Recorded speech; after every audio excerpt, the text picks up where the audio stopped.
second three-peat.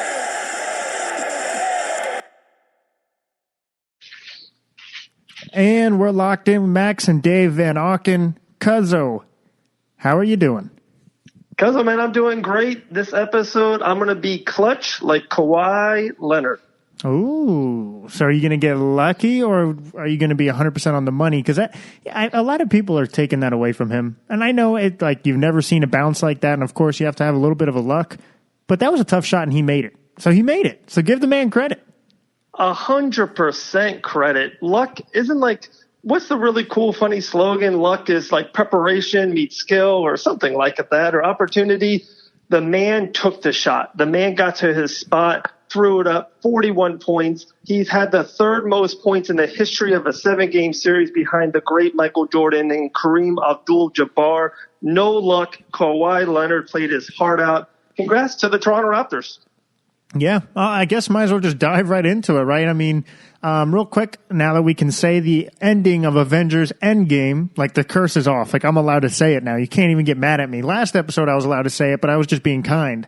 Now I can officially say it. Dave, that scene with Captain America when he's standing up to the whole Thanos himself and his army, and he is by himself. He tightens the shield because he has a gash that anybody would just die from, and he's willing to take on this army all by himself, is by far my favorite scene in any show, movie, you name it. I got chills, and I watched it a second time just waiting for that part. And then, of course, when all the superheroes pop up behind him, that was just the icing on the cake.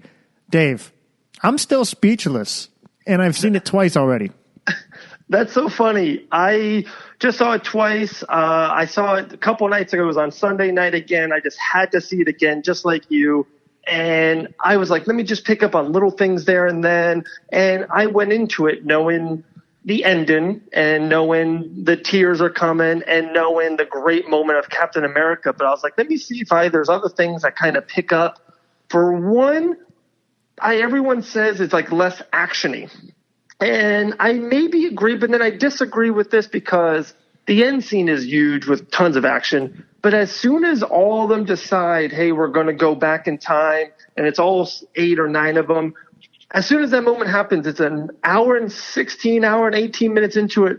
The next hour it's all action. It's the New York scene, the action scene with the Avengers, and Captain America fights Captain America.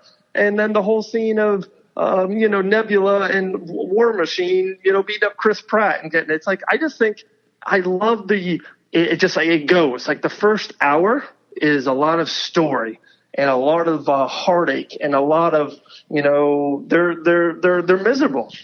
Everyone in America, in the world, Captain America has that meeting, and it's like, we're just, guys, we got to move on. We got to get over it. And it's incredible. Not even a gash real quick, cuz on the arm. I even heard a podcast, one of our buddies, Glenn Ludy does the podcast. His arm was broken. Like, I guess the Russos, the directors of the movie, said like his arm was literally broke, and they wanted the shield to represent like his arm. Like his shield is so Captain America, it became him. That's why they did it that way. I was like, oh my gosh, that's so dope. Yeah, and even though I know I like it even more now, I didn't think that was possible. Even when Iron Man sacrificed himself, like Captain America to me stole the show. When he had Thor's hammer, when he's standing up to the army, and then he beats up Thanos with the hammer, I feel like he stole the show. Dude, great point. The Russos directed the Captain America's The Winter Soldier and the Civil War.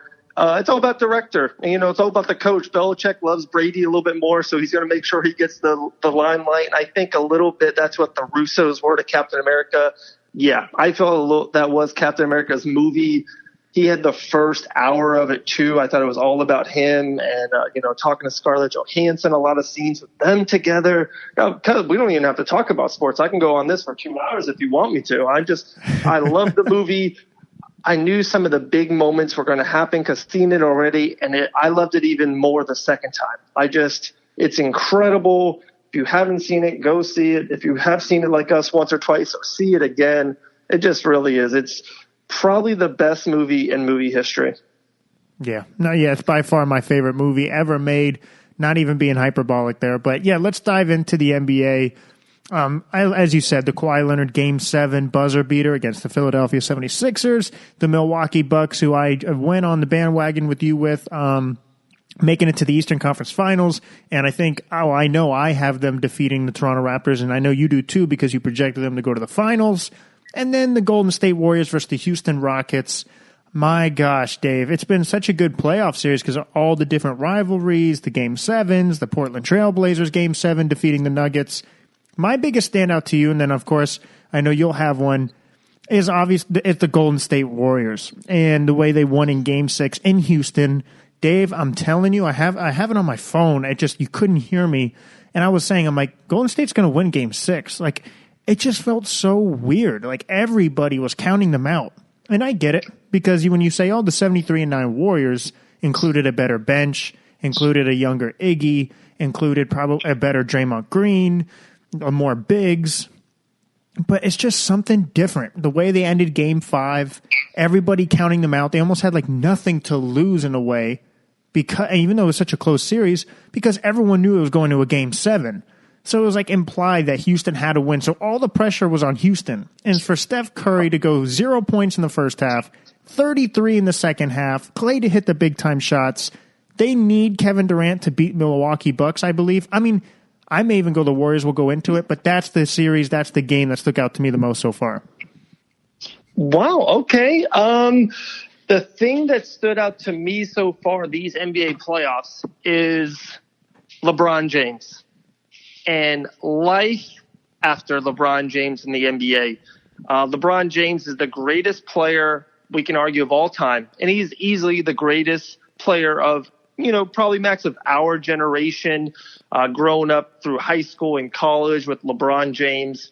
And sooner or later, this was the first year in 14 years, 8 straight NBA finals.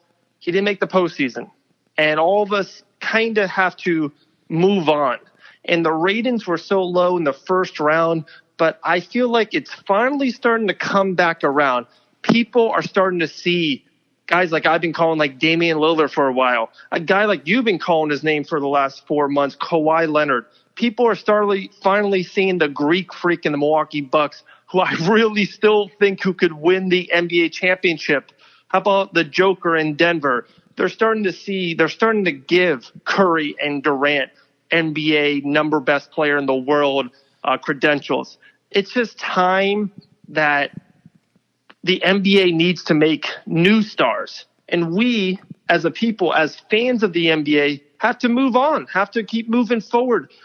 There was a time when Jordan left, and we needed people like Shaq and Kobe and Allen Iverson and Vince Carter to carry the torch. And I know how funny is that Vince Carter's still playing. But my point is now it's time after LeBron leaves. We need people like Giannis and Kawhi and Curry and pretty soon Zion Williamson to carry the next torch. So that's what I take out of these NBA playoffs. Yeah, no, and I'm not writing him off because of this next year, like I've been saying, but I also think the Game 7 certainly have helped the ratings, certainly have made it more interesting. If we would have seen blownouts, it wouldn't have been this intriguing for just the overall fans. Like, of course, you and I will tune in no matter what the series number is, but a lot of the people that tune in just for the excitement of the NBA typically go into those elimination games or those Game 7s. But yeah, it's a good point. We are seeing a lot of rising stars, maybe people that are already stars, but just hitting a next peak in their level of play. My last NBA question for you is, because I know we have a really interesting topic with Dak that you brought up to me. Do you think that this affects James Harden's legacy where it's almost unrepairable? Because in my opinion, I don't see him winning going forward if Kevin Durant stays. I think Chris Paul clearly showed that he is not the same Chris Paul. He had a pretty good Game 6, but I wasn't impressed with him in this series at all. Do you think this is it for James Harden, or he'll be a great regular season guy, maybe a couple more MVPs, lead the league in scoring, but maybe could never do enough to get over the hump? No, I don't see that. It wasn't a great playoffs or overall for him because he lost in the second round. There's still 4 teams left. There's Portland, Toronto, Milwaukee, not Golden State, and Houston's not in it. But overall, He had a great postseason. Especially, I thought he had a really good game 6. He scored 35 points. Yeah. You know, what do you want him to score 42 or 41 like Kawhi? That's like an absurd, you know, game that Kawhi hit with the buzzer beater. I think he almost did enough. 35 points at home. Maybe he needed a little bit more help from his players. And then not that. He played against the Warriors, the dynasty. Like, I don't hit on LeBron James for losing 2 NBA finals to the Warriors. So I'm not going to ding Harden's legacy or career losing to the same Warriors team before the finals. And right. If Harden's been in the East for the last 5 years, maybe he has multiple finals appearances. And lastly, I think we do top 5 lists, and I talked about it, how we have to stop, you know, absurdly saying this guy's here and this guy's here. Same thing with legacies. I think we go too quick. People are already giving up on Ben Simmons, who was Rookie of the Year, NBA All-Star, averages a double-double, almost a triple-double, and people are like, oh, he's done, trade him. He's 22 years old. Portland didn't give up on Damian Lillard. Now they are in the Western Conference Finals.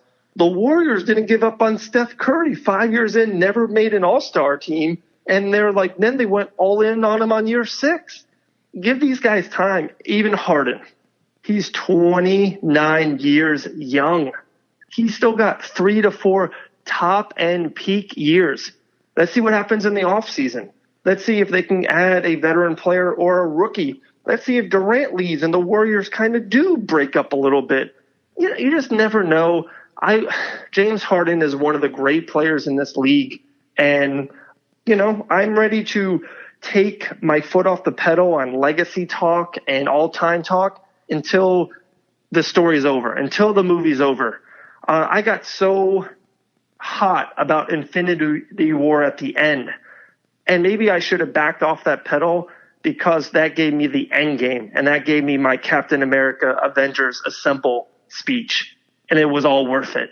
So sometimes I go too quick, and I think America goes too quick. We got to just ease off the pedal. Let's give these kids time. No, that's a really good point. Really good point. I'm telling you, I'm Kawhi Leonard tonight, Cuzzo. So you're not going to talk for the rest of the podcast?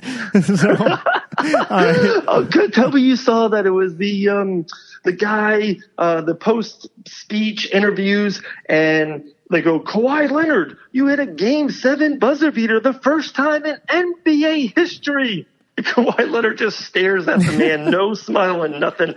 Gosh, he's a complete savage, and I love it. I know. My Rob sent me a text. He's like, even his game-winning scream was awkward. Like, it wasn't even like a natural scream. Like, he's like staring. It's like he knew the camera was looking at him. Like, it was really, really awkward. It's like, you just hit a Game 7 game winner, and I'm just worried about how you're screaming. I think, and he made a point, and I thought about it. I think he's right. I think he's the most awkward star in sports. Wow, wait a second. This could be 2 podcasts in one on this one. So baseball, basketball, football? Yeah, like there's a lot of outgoing people out there, and they're like, and Kawhi's a good guy. I'm not saying he's a bad guy, but as far as just awkward, like that laugh, like in the scream, and then like you just said, you just hit a Game 7 game winner, and he just doesn't even have a reaction. Like, it's just awkward. No, you are right. The one that just popped in my head right away was so crazy. You know, we're so off script on this. The first one that popped in my head was Andrew Luck. But even him, he kind of owns his nerdiness. Like, he knows he is a nerd. He has a pocket calculator in his pocket with a big beard, and he's all in on it. At least, like, he does him. Like, and hey, God bless him. You know what I mean? You are right. Like, Kawhi is just – I don't know what he is. I don't know. Like, I couldn't tell you – I could guess Odell's favorite movie. I could guess what Baker Mayfield is listening to on the way to practice. I don't know what Kawhi Leonard likes to watch or listen to or play at home. I don't know. He's that guy that didn't watch Endgame. Oh my god! Like, he's probably that kind of guy. You know what I mean? Like, hey, did you see Endgame? And it's like, he's a really nice and chill person, but he's like, no, not yet. It's like, oh, wait a second. Now I kind of look at you differently here. You didn't watch Endgame? Like, I don't know. I'm like, he mentioned it. I'm like, I think he really is. Like, how do you mess up a game-winning scream? I don't know. I've never seen it, and wow. that's just going to be one for the record books. But anyway, you brought up a great conversation with Dak Prescott. You got me thinking. I have my take on it. I know you have your take, so please inform the people about Dak Prescott. Okay, we'll do. And right before we go to Dak, the last thing, are we in agreement it's a Warriors-Bucks NBA Finals? Yeah, I do. I think even without Kevin Durant, the Warriors were secretly rooting for the Trailblazers to win. They just match up so much better with them because of their lack of size. They don't have to worry about Jokic. And then, I have Milwaukee over Toronto Raptors. As we've seen, when it comes down to it, you see the real true colors. When the lights are shined brightest, nobody wanted to shoot other than Kawhi Leonard. So I have more faith in the Bucks' overall roster and unity than I do in just Kawhi Leonard. Of course, I got Chris Middleton, one of the best players in the world. yeah, Bucks and Warriors. All right, yeah, Bucks, Warriors. I totally agree, and I cannot wait for that NBA Finals. I'm really into it, to be honest. But here we go. All right, I kind of threw out a thing. I want us to go back and forth, pros and cons. The Dallas Cowboys, you can argue, is the biggest brand, organization, team in pro sports. You can argue the Yankees, maybe the Lakers, maybe Real Madrid, like a soccer team. But you can argue the Cowboys.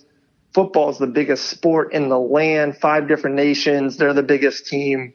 Quarterback, Cowboys. Just it's amazing. Dak Prescott, and he's not a free agent now. He'll be a free agent at the end of next year. And what the NFL does with when they can sign you, what is that called? Franchise tag? Yeah, franchise tag. Thank you. So they can do a franchise tag on him for 2 years after. So, in all honesty, Dallas can own his rights for 3 more seasons. They might not want to franchise tag him back-to-back year because that second year would be really, really expensive, but they could. It's kind of what the Redskins did to Kirk Cousins. Okay.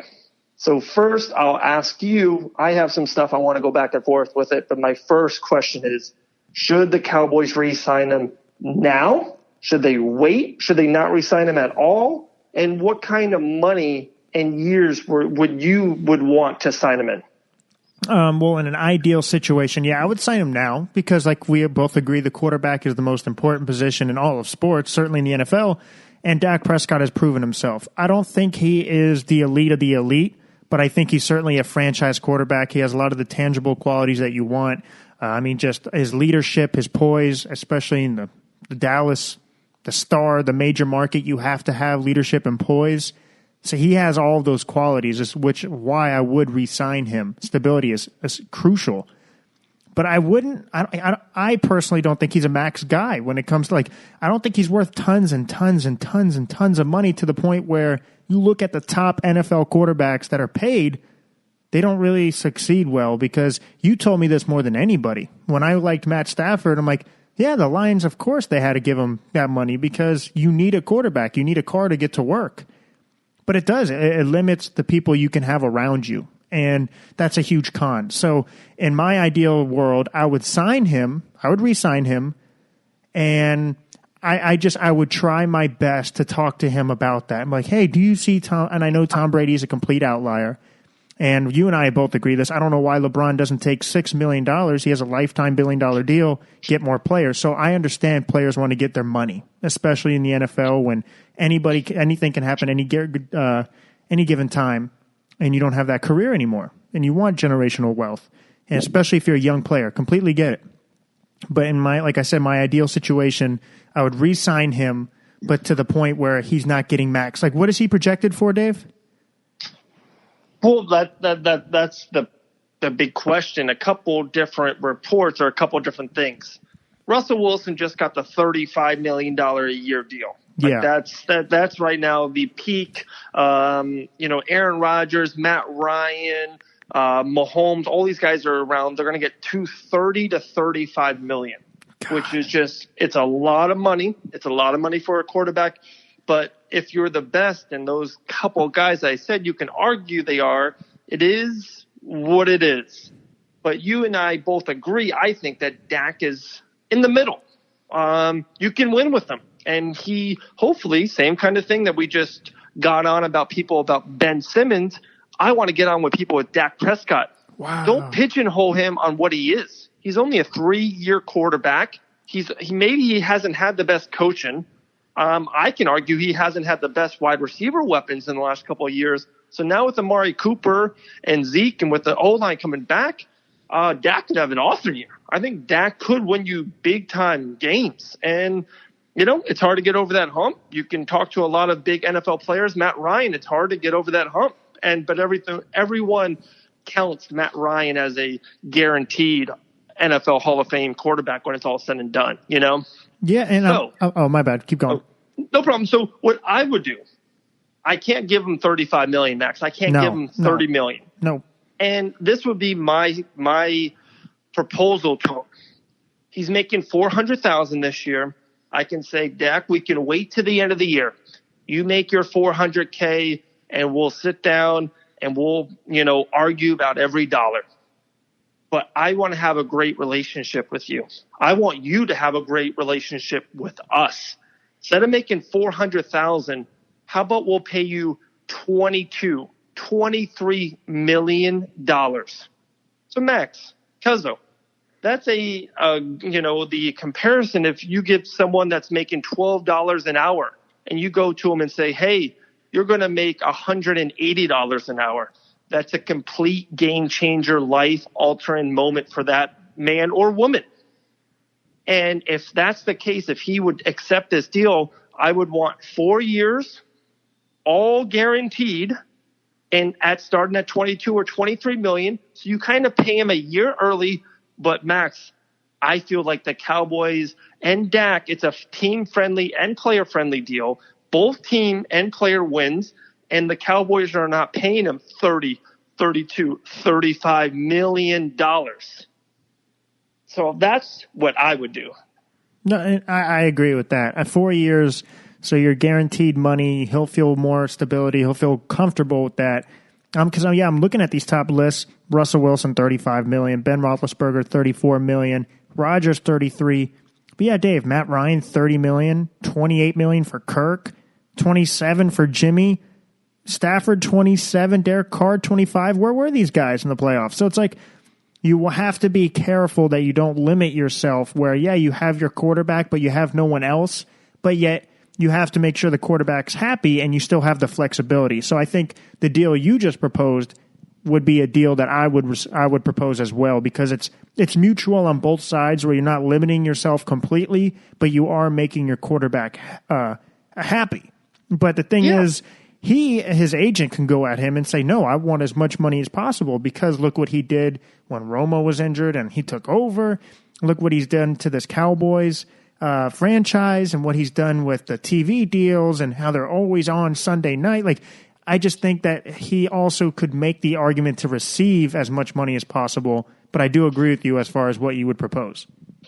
Okay, because if he said no, if Dak says no, I think when I'm a free agent, someone will pay me $30 million, $35 million. And gosh, someone maybe would. Maybe if Josh Allen doesn't work out for Buffalo, maybe Buffalo on the open market pays him that. How about the Tennessee Titans, which has a really good team? Marcus Mariota hasn't worked. They've got Ryan Tannehill as a backup. Maybe neither of that happens. Tennessee might pay him $35 million in a year. But what I would say to Dak is, for one, if you don't want to do a deal that we both win on, let's take it to the open market. Let's see how you play this year. Shoot, maybe he gets hurt. Maybe he has a really bad season. After some years of when Cam Newton has a down year, do you think the team wants to give him $30 million? Right. How about a team, if the Cowboys draft a quarterback late again, or an off-season, or like a non-drafted quarterback like Tony Romo, maybe they have the next guy on their roster, on their practice squad, who's making $200,000, $300,000. So does Dak want to give that opportunity to another player? Kind of like how he was gifted the starting spot through an injury. There's just so much to take in. And if you're Dak, if you get the money, 30, 34, you probably can't sign Amari Cooper. You probably can't sign the two great young linebackers. There's just a lot of moving parts here. And if I was Dak, you're making $400,000. I want to get paid a little early. I just think, what's the difference of $30 million and $24 million? But what's the difference between $24 million and $400,000? That's the game changer. No, yeah, those are all good points, Dave. And I agree with you. And I think the Cowboys, Jerry's very smart. He knows what he's doing. I think he'd be able to persuade Dak when it comes to negotiations. And I think Dak has a lot of self-awareness himself. So I think that we could see a mutual friendly a deal going. Wow. Very cool. Very cool. One thing I do want to tell the people about, Max, if you're listening to this show, we will have a bonus show this Thursday morning, bonus NBA lottery show. We're going to break it all down. Who got the number one pick? What does that mean? Break down 2 through 5. How about where does RJ Barrett go? Where does John Morant go? Of course, we'll talk all in about Zion Williamson, a bonus locked in show for Thursday morning NBA lottery. Yeah, I cannot wait, Dave. I know you're a little nervous, but it'll be good. It'll be good. Dave, I have a locked in for you. Okay, you do your locked in, and I have a couple fights I just want to talk about just real quick, and then I'll get my locked in. Sounds good. My locked in, both these series will not go to a Game 7 between Portland and the Warriors, Giannis and the Raptors, and I'll even extend that a little further. I think the Bucks win in 5 games. Wow. Okay. Locked in? I like that. My locked in is about this Saturday, actually. It's Kevin Lee versus RDA. It's Kevin Lee's first welterweight fight. And I saw a thing on UFC, the last 3 lightweights to move up. Guys like Jorge Masvidal, Showtime Pettis. It was actually like RDA versus Robbie Lawler when he moved up to 170. And all 3 guys won their first fight. I'm bucking the trend here. I'm going with RDA, the veteran, to kind of slow down the hype train of Kevin Lee and slow down this lightweight to welterweight move up. I think RDA is going to beat Kevin Lee in Rochester this Saturday. And my little bonus locked in is our girl, Felicia Spencer, has been on the show multiple times. She fights Meg Anderson, that could be a number 1 title fight, number 1 title contender fight. Felicia Spencer, big fan of the show. We're a big fan of her. So I just kind of want to throw out those 2. And before we leave, we're going to throw some sponsor plugs. Max, I just love Diaz, Pettis, Holloway, Frankie Egner, Donald Cerrone, and Tony Ferguson. 3 fights they just made in the last 72 hours. The UFC continues their unbelievable momentum and matchmaking. Because of those are the 3 fights. Tell me the one that just pops at you. Tony Ferguson and Donald Cerrone. Max Holloway is one of my favorite fighters, though, of all time. That's what I thought you were going to say. Yeah, I have 3 winners for all of them instantaneously. As soon as I saw it, I know exactly who's going to win all 3.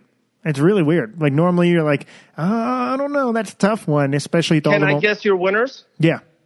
And these aren't my picks. These are your picks. You ready? Yep.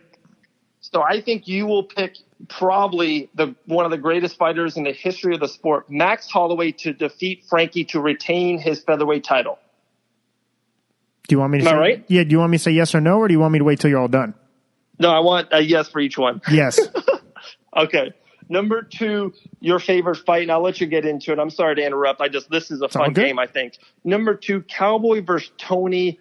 I know how much you love Tony Ferguson. Cowboy has good momentum, but Tony Ferguson you think is one of the greatest fighters in the world as well. I think you think Tony returns to the octagon and defeats the Cowboy. 100%. I know he has a lot of outside octagon. It shows how much you know me.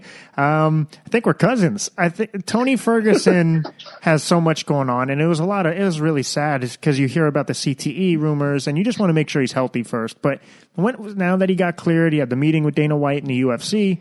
Now that he's good to go, there's a lot of people I trust inside of the octagon that gives you consistent performances. Conor McGregor, you love, but I don't think he always delivers consistent performances because of his cardio issues sometimes, because he takes on a lot of big, high risk but high reward guys. So with Tony Ferguson, with Max Holloway, there's just a handful of people that you know what you're getting night in and night out. No matter what the outcome may be, you know how much you're getting from them. And those are my two guys that I always know what I'm getting.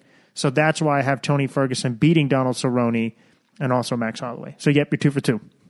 Great point. And just the last thing I would say about Tony is I loved your explanation on everything that's going outside the octagon. Sometimes in life, you, me, a teacher, a referee, a fighter, sometimes when they have all this outside noise, the best place to be is in the thick of it, in work, and what you're doing. So maybe Tony, more than any time in his life, he needs to enter that octagon and do what he does, and that's beat someone's ass. Yeah. So I love that Tony Ferguson explanation. Thank you. Oh, all right, the last one. Another fight at 170 pounds, the return of Nate Diaz. His last fight was against Conor McGregor, to my favorite UFC fight of all time, 2014 of August, is coming back to fight Showtime Anthony Pettis.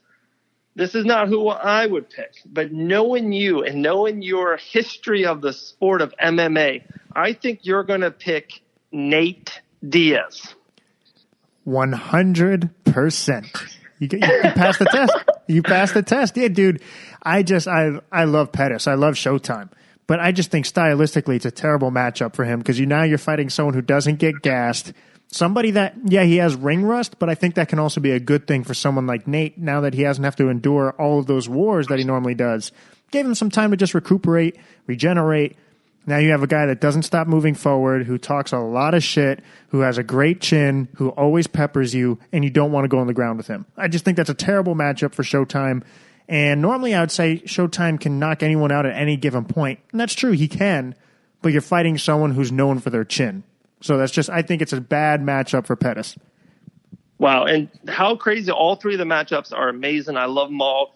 100% agree with you with Max. 110% agree with you with Tony Ferguson, but totally disagree. I am on the Showtime Pettis train, back for the championship belt. I like this matchup for Pettis.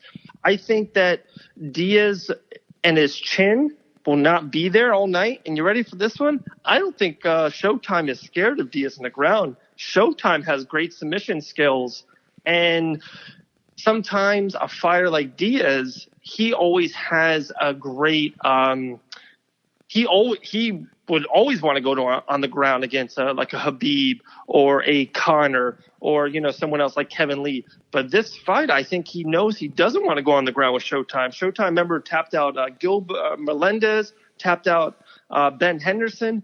I think he's got great submission skill as well. So I think Diaz knows it's a stand-up war. And I just think Pettis kind of reminds me a little bit of our boy Chris Mixon. He's just going to throw more things at him. Power, kick, knee, jump off the cage. I just like Showtime Pettis and an offensive, brilliant masterpiece. And I got Showtime with the victory. Wow. Wow. We'll see. We will see. I'm glad we disagreed on one of them. Hey, great minds usually do think alike. So I'm happy we had one on as well.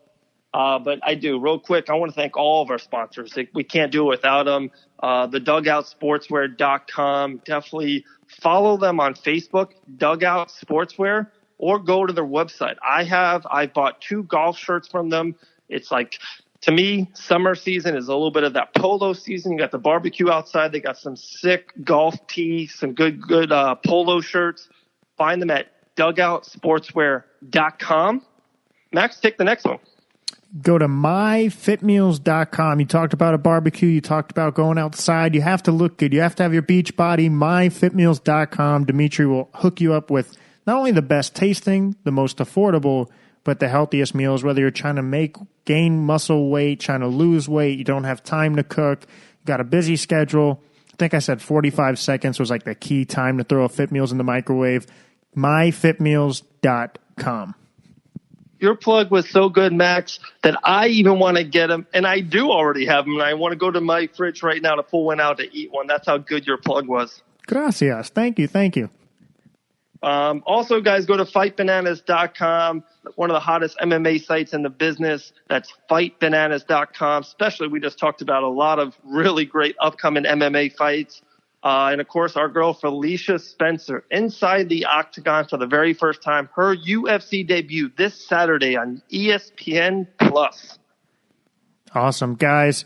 Podcast is available on Apple Podcast, iHeartRadio, Spotify, Stitcher Radio, Locked In with 2 N's. Download and subscribe. Give us 5 stars. Leave a comment. Tell a friend. Tell a teammate. Tell a loved one.